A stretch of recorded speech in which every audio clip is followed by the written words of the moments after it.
L'écho des campagnes.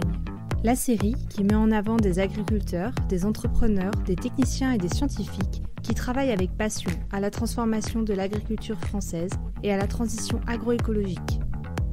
Un podcast pensé et réalisé par Écosystème, entreprise qui accompagne les acteurs de l'agriculture vers la transition agroécologique. En partenariat avec l'Allemand Plan de Care. Plaisir d'accueillir Victor Le Forestier, agriculteur en Haute-Normandie et formateur spécialisé en agriculture de conservation. Victor, est-ce que tu peux te présenter ton parcours et qu'est-ce qui a été déclencheur pour toi à t'impliquer dans l'agriculture de conservation? Ouais. Donc en Haute-Normandie, je viens du Pays de Caux, une région côtière très fertile. Mais aussi au sol fragile. Et en fait, j'ai fait des études d'agriculture très techniques parce que j'ai fait ma terminale dans un lycée agricole. Après, j'ai suivi dans un BTS, j'ai fait une licence pro en suivant. Et en fait, à partir du moment où j'ai commencé à apprendre l'agronomie, c'était aussi le début des TCS en France. Donc, ça m'a tout de suite plu, cette idée de faire différemment que de faire du labour, de commencer à faire des couverts, d'utiliser du matériel différent. Ça m'a tout de suite plu. Et j'ai tout de suite aussi compris que les choses que je voyais dans le paysage du Pays de Caux depuis toujours, la battance, l'érosion, l'absence d'aménagement paysager, c'était des choses qui méritaient d'être critiquées. Et auquel aussi mon père avait une oreille attentive, parce que lui-même, déjà depuis de nombreuses années, avait commencé à aménager son parcellaire et était ouvert au changement de pratique. Donc l'école, c'est de la théorie. J'ai fait quelques stages inspirants, dont un qui était vraiment clé, qui était de travailler au magazine TCS auprès de Frédéric Thomas en 2008. Et Frédéric, c'est toujours un mentor pour moi. Et lui, dans son jeune temps, il était parti aux États-Unis, et moi, c'est quelque chose qui m'attirait beaucoup. Et donc, à son côté, j'ai rencontré que de l'appui pour partir à l'étranger et voyager. Et donc, un voyage clé pour moi, ça a été d'aller aux États-Unis en 2008, découvrir comment c'était le semi-direct à grande échelle, là-bas, dans le Kansas, sur vraiment des grandes étendues, hyper spécialisées, avec des OGM, des avions, des pivots d'irrigation, un peu toute l'agriculture que je voulais pas. Mais par contre, j'ai vu la réalité du semi-direct dans les grands pays.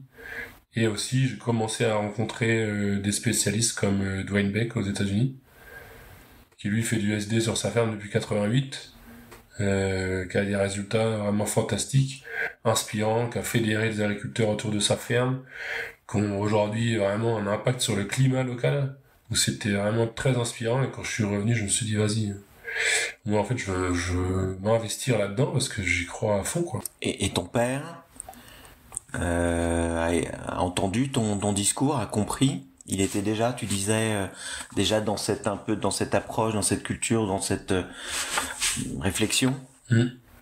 Ouais, en fait, j'ai toujours eu vraiment une oreille attentive. J'ai beaucoup de chance de ce point de vue-là, parce qu'en fait, avec mon père, aujourd'hui que je suis installé là depuis un an, en fait, on n'a pas de désaccord technique, quoi. On discute de la stratégie, on n'est peut-être pas tout à fait d'accord sur la vision, quoi, mais en fait, quand on a commencé le non-labour, en fait, sur la ferme, il y a 15 ans. Donc moi, j'étais en études, j'apportais des idées, de la théorie, et en fait, après, mon père, avec un peu d'aide de ma part, mais j'étais étudiant, bricolait la mise en place, quoi. Et donc finalement, on a fait le parcours de tant d'autres, et que on s'apprête à faire tant d'agriculteurs, qui est d'apprendre comment faire chez soi, en allant chercher l'expérience des pionniers, parce que même quand j'étais encore en études, j'étais adhérent en base, j'ai commencé à faire des réunions, j'ai commencé à participer à des formations, je lisais TCS, on lisait TCS à la maison. Tu t'es formé? Est-ce que tu as eu des besoins de formation, d'aller plus loin que... Là, tu parles de Frédéric Thomas, de TCS, donc tu t'es informé, entre guillemets. Est-ce que le besoin d'aller plus loin dans la technique Est-ce que ou tu te sentais prêt ou comment tu appréhendais tu voulais aller dans cette dynamique d'agriculture de conservation à travers ce que faisait Frédéric Thomas et ton expérience aux États-Unis, et derrière comment tu as mis en pratique tout ça? Ça a pris du temps parce que en fait finalement je n'ai pas travaillé tout de suite à mon retour des États-Unis. Je suis reparti en Amérique latine l'année suivante. Et quand je suis revenu, par contre, j'ai voulu tout de suite m'impliquer au niveau local. Et j'ai fait un travail de technicien généraliste de champ qui m'a pas plu du tout, parce que là, je me suis rendu compte que j'avais vraiment ça chevillé au corps. Je voulais accompagner les agriculteurs dans la transition. Et donc, je suis parti dans un défi complètement différent, qui était d'accompagner, en fait, les utilisateurs de Striptil, parce que j'ai travaillé pendant 4 ans et demi chez Slive, dans le Lot-et-Garonne. Donc, je changeais de région. Une technique qu'on connaissait pratiquement pas en France à l'époque, c'était 2010-2011. Est-ce que tu peux préciser ce qu'est le Striptil en 2-3 mots ou en 2-3 phrases? Ouais, le Striptil, c'est le travail en bande. On travaille uniquement là où on va semer les plantes. Donc c'est adapté aux plantes en ligne, maïs, colza principalement, mais aussi la betterave, le tournesol, le soja, et puis ça peut être également Et donc quand j'ai travaillé chez Sly, je me suis formé sur le terrain grâce aux pionniers en fait qui ont consacré du temps. On a travaillé main dans la main, mais en fait moi j'ai appris énormément d'eux. Je me suis vraiment formé sur le terrain et en même temps toujours en en alimentant ma réflexion par de l'échange au niveau international et beaucoup de lectures, quoi. Mais j'ai pas suivi de cursus spécialisé en agriculture de conservation, quoi. C'est vraiment l'école du terrain. Et est-ce que dès le départ, tu t'es dit aussi économiquement, ça sera rentable, je trouverai une rentabilité, ou c'était, je vois d'abord, je mets en place et après l'aspect économique vient après? Comment tu t'abordais cette question? Sur la ferme. Sur la ferme. Et par rapport à l'échange que tu pourrais avoir avec ton père, parce que je pense que la notion économique était quand même, je pense, importante. Ouais. Et c'est des changements quand même assez conséquents et qui peuvent, dans l'économie d'une ferme, être problématiques ou poser des questions ou pour l'agriculteur ou pour faire un peu peur, d'être dans des changements un peu radicaux. Oui, parce que en fait à la base ça nécessitait des machines qu'on n'avait pas. Travailler de manière pas profonde et rapide et précise, ça voulait dire on n'avait pas d'outil de déchômage précis, ça voulait dire passer avec un déchômeur à disque. Donc en fait c'est des changements qui se sont faits au fur et à mesure du renouvellement du matériel. On n'est pas allé plus vite que la musique là-dessus, on a fait avec le matériel qu'on avait déjà au départ. Donc il n'y avait pas d'investissement réellement spécifique pour faire de lacets. On n'a pas acheté de semoir. On a le seul investissement spécifique qu'on a fait pendant très longtemps, c'était le Striptil. Et c'est arrivé tardivement. Et on l'a fait que parce qu'on avait les subventions, parce que c'était sur une surface faible, et que parce qu'on pouvait faire un échange de bons procédés avec un voisin qui lui nous prêtait sa trémie frontale, mais qui en échange nous louait le Striptil pour faire des colzas. Et puis après est venu quand même le semoir à dents, parce que toujours la même chose, progresser chez nous, mais alimenter notre réflexion par les retours d'expérience des pionniers. Comment les mecs réussissent à faire découvert d'été de manière fiable, c'est le semoir à dents, le plus tôt possible dans les chaumes sans déchômage. Donc là, par contre, on a fait un investissement spécifique parce que ça s'avérait nécessaire. Mais sur une ferme comme la nôtre de 100 hectares, où on fait pas d'autres cultures en semi-direct que les couverts, il fallait avoir une approche économique très sage pour pas faire n'importe quoi.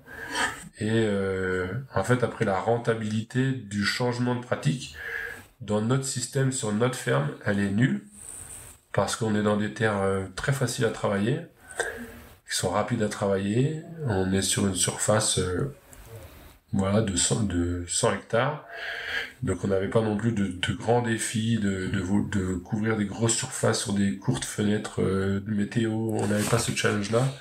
Et donc en fait, sur notre ferme, entre faire du TCS ou faire du labour, il n'y a pas d'intérêt économique.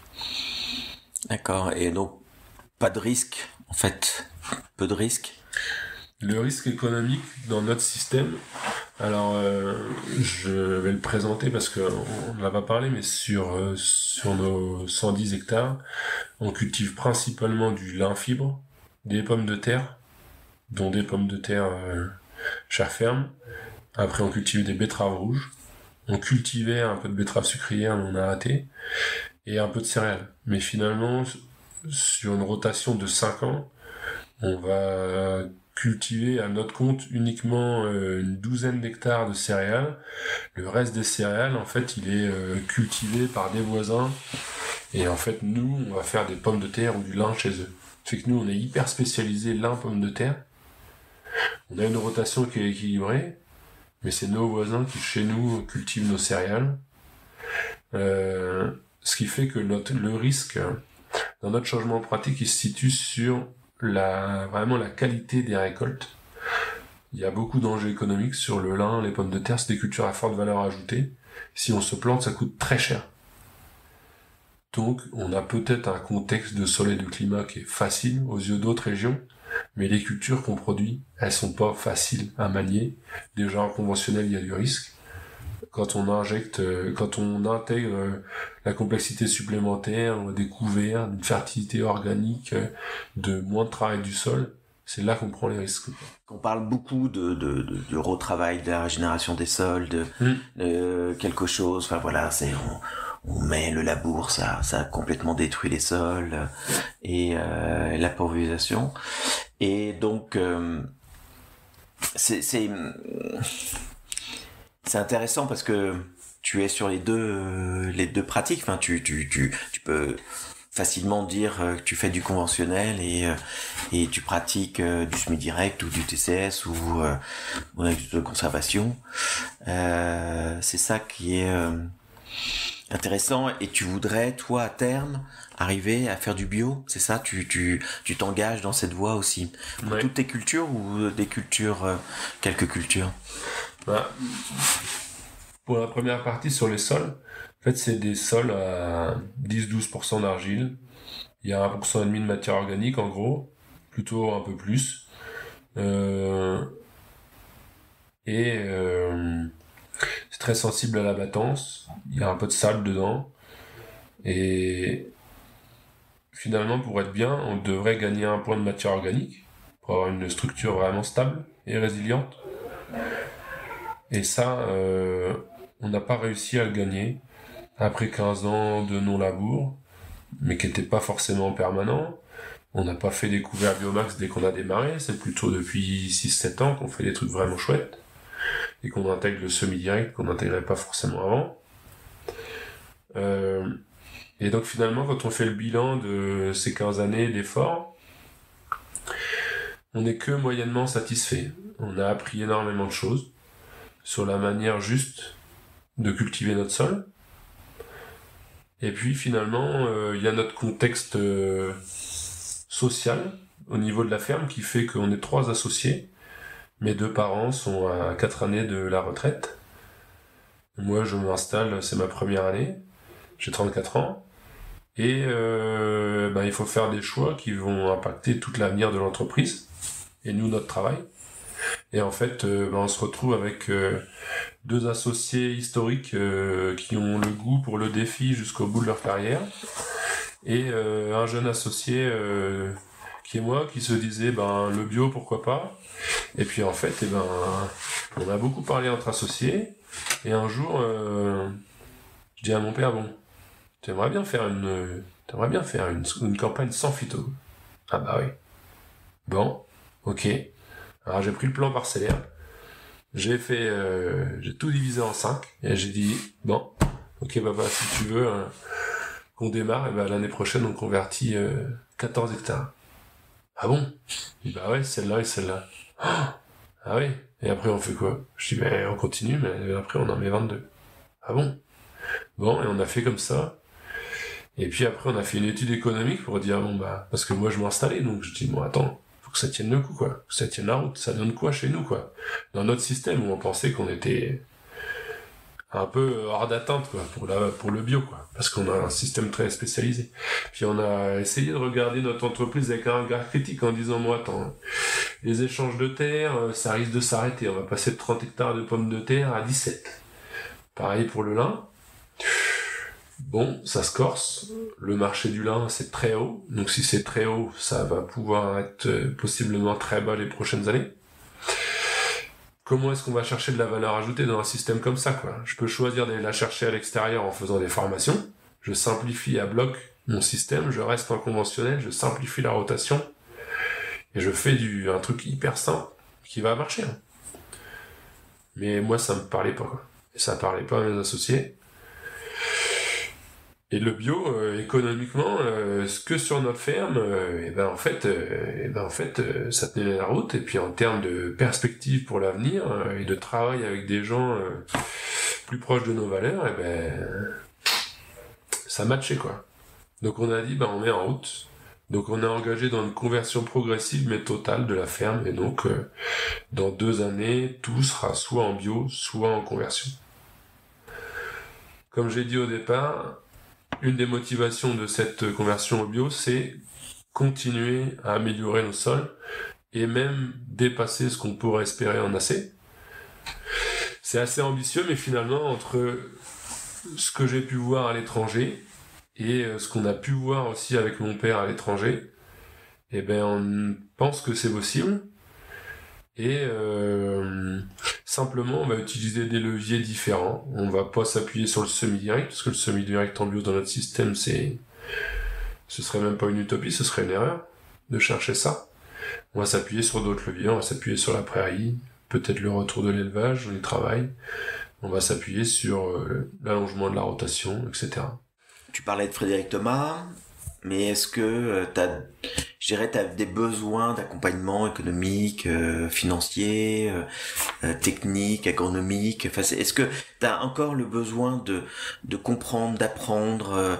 Est-ce que tu dis, je vais aller voir à l'étranger ou en France, ou est-ce que t'as des besoins spécifiques en fait pour aller dans cette stratégie? Ouais, en fait. Moi, naturellement, je peux porter des idées assez audacieuses, même si je maîtrise pas tout. Là, clairement, le bio en ABC dans notre système, c'est une ambition. Après, on reste humble, il y a énormément de choses à apprendre. Et finalement, dans une situation comme la nôtre en ce moment, on a besoin d'un accompagnement économique, et c'est quelque chose que j'ai découvert plutôt avec bonheur dans mon processus d'installation. C'est qu'en fait, moi, je voulais savoir c'était qui nos alliés dans notre environnement autour de la ferme, quoi. Et l'équipe avec laquelle on travaille dans notre zone de gestion est bonne. Une bonne relation avec notre banquier, qui est un mec qui percute à fond. Et même avec une partie de ses collègues, donc on a vraiment une bonne relation. C'est aussi facile d'avoir une bonne relation avec son banquier quand tout va bien. Oui. Là-dessus, c'est pas de mon fait, mais c'est le travail de mes parents d'avant. Et en fait, après, sur la partie technique, c'est là où je suis peut-être un peu plus en difficulté, parce que l'ABC, ça concerne très peu de personnes. L'ABC en légumes, ça concerne très peu de personnes.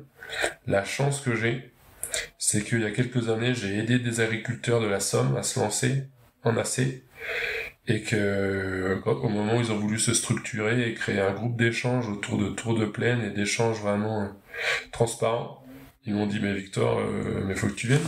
Je dis ouais, je suis dans le Pays de Caux avec papa, on va pas venir tous les mois, vers chez vous quoi, c'est sympa les gars, mais il dit non mais en fait Victor, il faut que tu viennes. Tu viens, nous on viendra chez toi, mais on fait le tour de plaine ensemble, quoi, tu viens. Et en fait, ces gars-là, c'est plus qu'un support technique, c'est un support humain. Et quand on vient chez eux, on fait 2 heures de route, on rentre et on est gonflé à bloc, quoi. Et en fait, avec ce groupe-là, ce que j'apprécie beaucoup, c'est que dès le début, on a dit, on fait un groupe, mais on fait les choses ensemble. Donc on s'est formé ensemble, on a fait la formation à l'agriculture régénérative, avec Dietmar Nezer et Friedrich Wenz. Tout le monde l'a fait. Sur les 10 paysans, quoi, tout le monde l'a fait. Après, ça donne quoi les couverts mulchés à la fraise, ça donne quoi les ferments, les thés de compost, les machins, et tout le monde l'a fait, on peut discuter. Et on avance ensemble sur des pistes techniques qui sont très pointues, quoi. Ça, c'est vraiment un appui génial. Et après, j'ai toujours des échanges avec l'étranger, quoi. Il y a ces paysans en Hollande, j'ai rencontré d'autres paysans au Danemark, pareil, le gars il te dit, ouais, moi je fais des légumes en bio, ça fait 7 ans que je suis en non-labour, ça va nickel. Et tu parles de ça en France, mais t'es un extraterrestre, quoi. Idem dans d'autres pays, quoi, mais c'est des petits relais, comme ça, tu vois, j'ai mes petits relais internationaux qui me rassurent beaucoup. Le relais terrain, et toujours la lecture.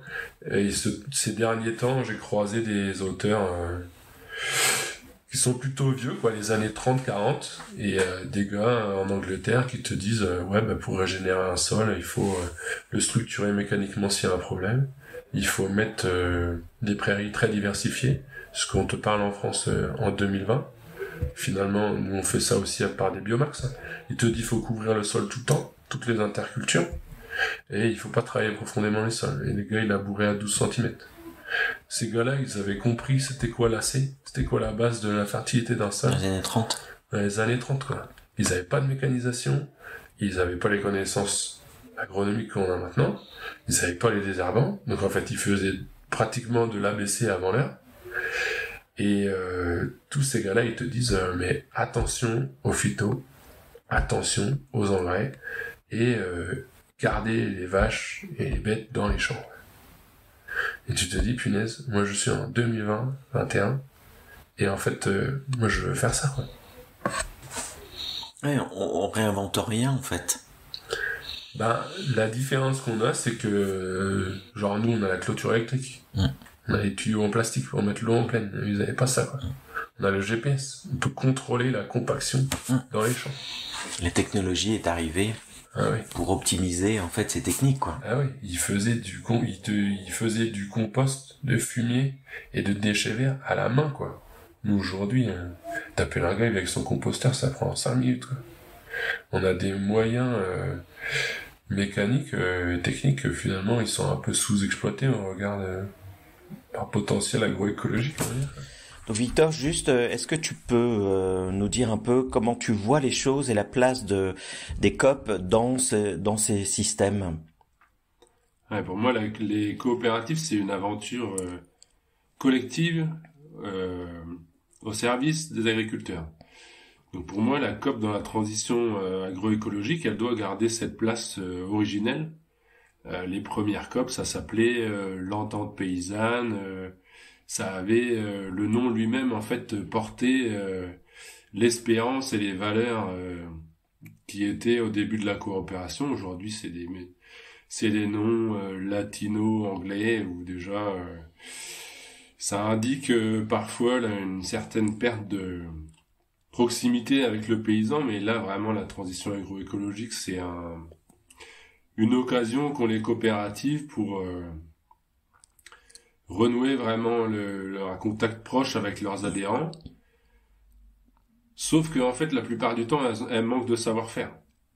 Alors oui, aujourd'hui toutes les coopératives proposent des semences de couvert, proposent une certaine gamme de biocontrôle ou des engrais peut-être un peu plus originaux.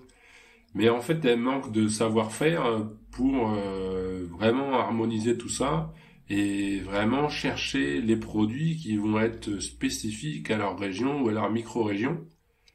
Ce qui fait que bien souvent aujourd'hui, en tant que peut-être pas pionnier, mais parmi ceux qui ont un petit peu plus de recul, on est obligé d'aller chercher d'autres intervenants que des coopératives qui sont proches de chez nous. On va chercher des gens qui sont bientôt à l'autre bout de la France pour avoir les produits dont on a besoin. Donc en fait, les coopératives, pour moi, elles ont à repasser par tout le processus de formation à travers lequel sont passés les paysans. Aujourd'hui, on se retrouve en réunion de coopérative, mais pas que, réunion avec des instituts techniques. Et en fait, les paysans un peu plus avancés se retrouvent et ben finalement à être mieux formés que les responsables agronomiques ou les techniciens. Et alors, sans espérer tout d'un conseil extérieur, je pense qu'il serait bon aujourd'hui que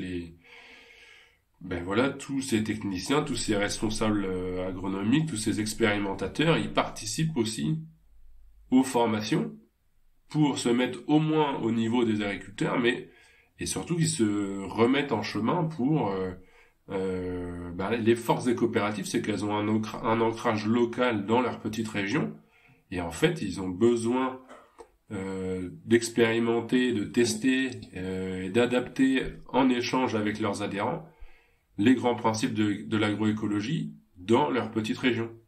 Et ensuite d'aller chercher les engrais, les semences, etc., qui seront adaptés à leur région. Plutôt que de décider tout ça dans une espèce de centrale d'achat nationale et qu'après il faille faire un peu copier-coller des solutions chez tout le monde, quoi. En fait, pour moi, les COP, elles ont vraiment un rôle à jouer, une place à retrouver, parce que aussi, elles sont en lien direct avec les marques, avec les industriels, avec les transformateurs, et c'est les coopératives qui sont un petit peu le filtre entre les paysans et la demande du maillon suivant, quoi. Donc il faut que aussi, les coopératives, elles fassent pas barrage à cette demande de l'amont.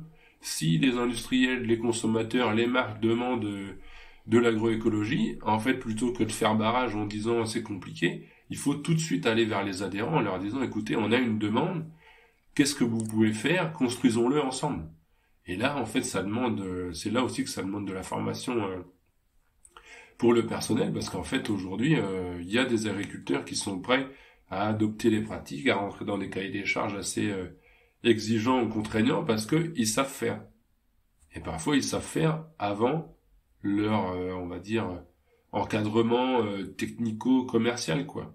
Et là, en fait, les agriculteurs, ils ont vraiment une place à jouer dans la coopérative avec le personnel technique pour construire des solutions ensemble. Mais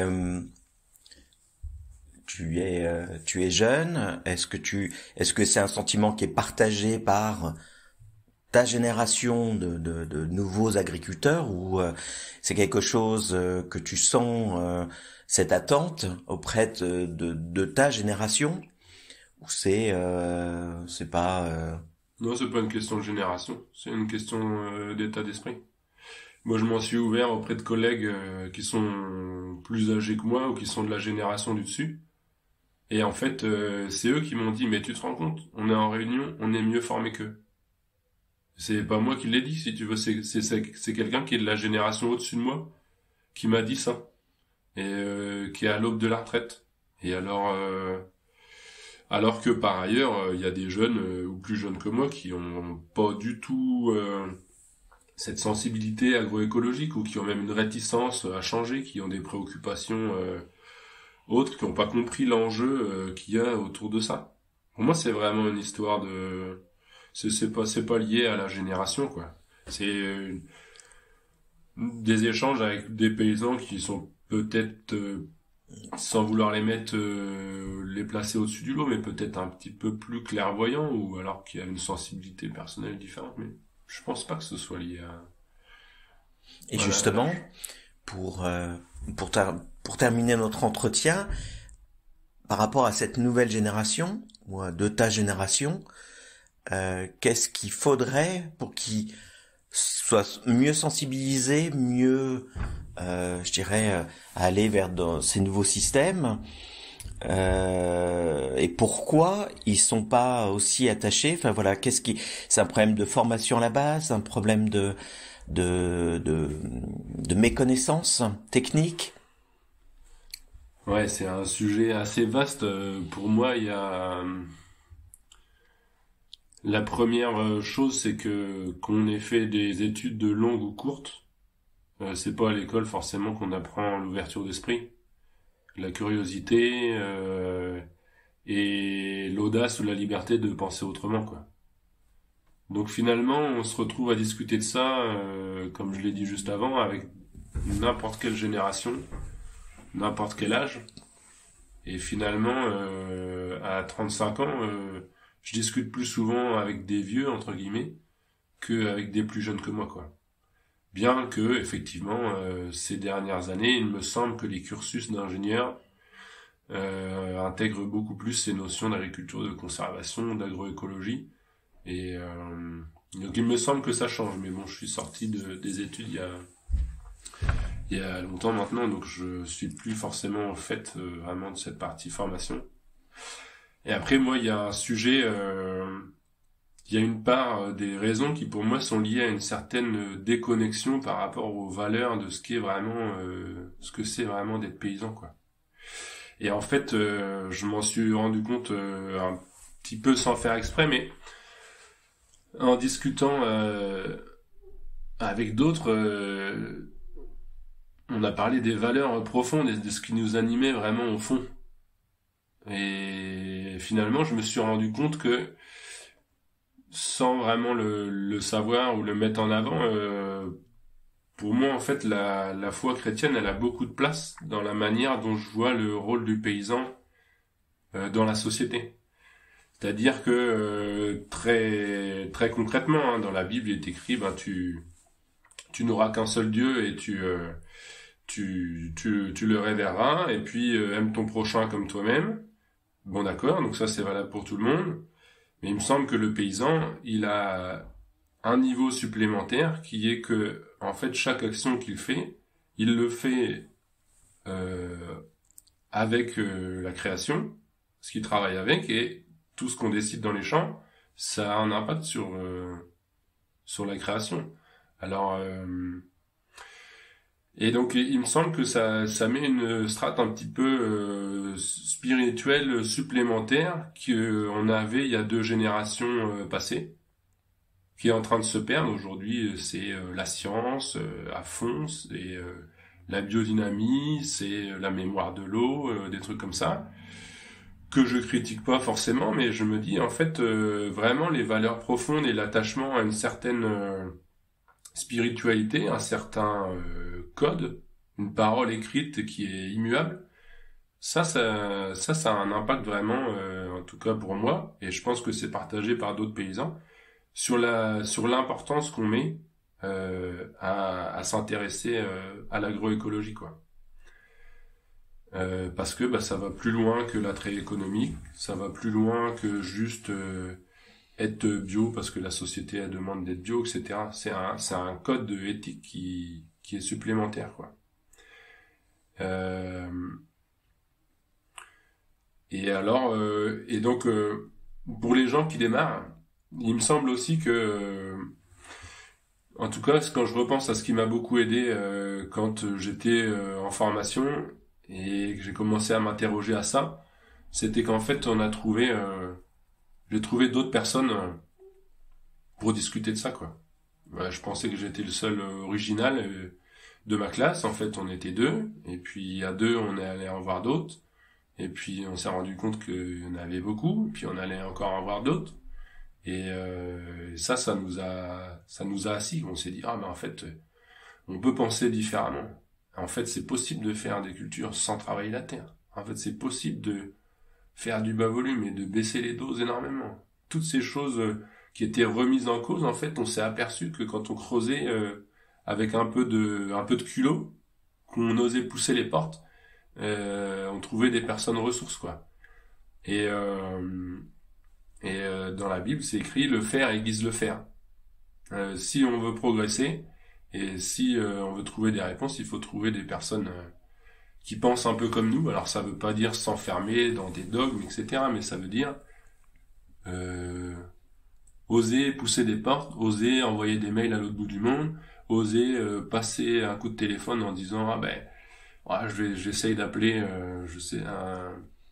un grand spécialiste, mais il me répondra jamais. Mais en fait, on sait pas. Des fois, ces gens-là, ils répondent. Donc il faut oser, il faut avoir de l'audace et il faut s'entourer. Et quand on fait ça, souvent, ça aide bien pour progresser. Et ça fonctionne. Et ça marche. Et économiquement viable. Et économiquement, ouais, c'est viable. C'est viable. Mon grand-père il disait la peur n'évite pas le danger. C'est pas parce qu'on a peur que ça va pas marcher. On a peur parce qu'on ne sait pas. Mais tant qu'on n'a pas fait, tant qu'on n'a pas essayé, on sait pas. Et la chance qu'on a aujourd'hui en France, en agroécologie, c'est qu'il y a des gars qui font ça depuis longtemps. Et ils sont toujours là. Et les fermes, elles se transmettent. Donc si les fermes, elles se transmettent, c'est que économiquement, ça marche. Donc il y a... j'ai discuté encore très récemment avec des débutants, et ils prennent ça comme une montagne à gravir. Mais en fait, ce qui est cool, c'est qu'aujourd'hui, tous les 30 km, il y a un gars qui est en agriculture de conservation depuis perpète, quoi. Ou peut-être tous les 50, allez. Et donc, en fait, on peut trouver des réponses assez facilement chez nous. Il y a 20 ans, c'était pas le cas, quoi. Donc, on est dans un pays où on a accès au savoir, il y a des réseaux de partage d'expérience, et il y a assez de retours d'expérience aujourd'hui pour se mettre en route. Et ce qui est important, c'est pas tout de suite de faire du semi-direct avec des bonnes rotations, des vaches qui pâturent ou des moutons et tout ça. Ce qui est important, c'est de se mettre en route. Donc il faut oser. Il faut y aller. Il faut y aller. Merci Victor. Merci.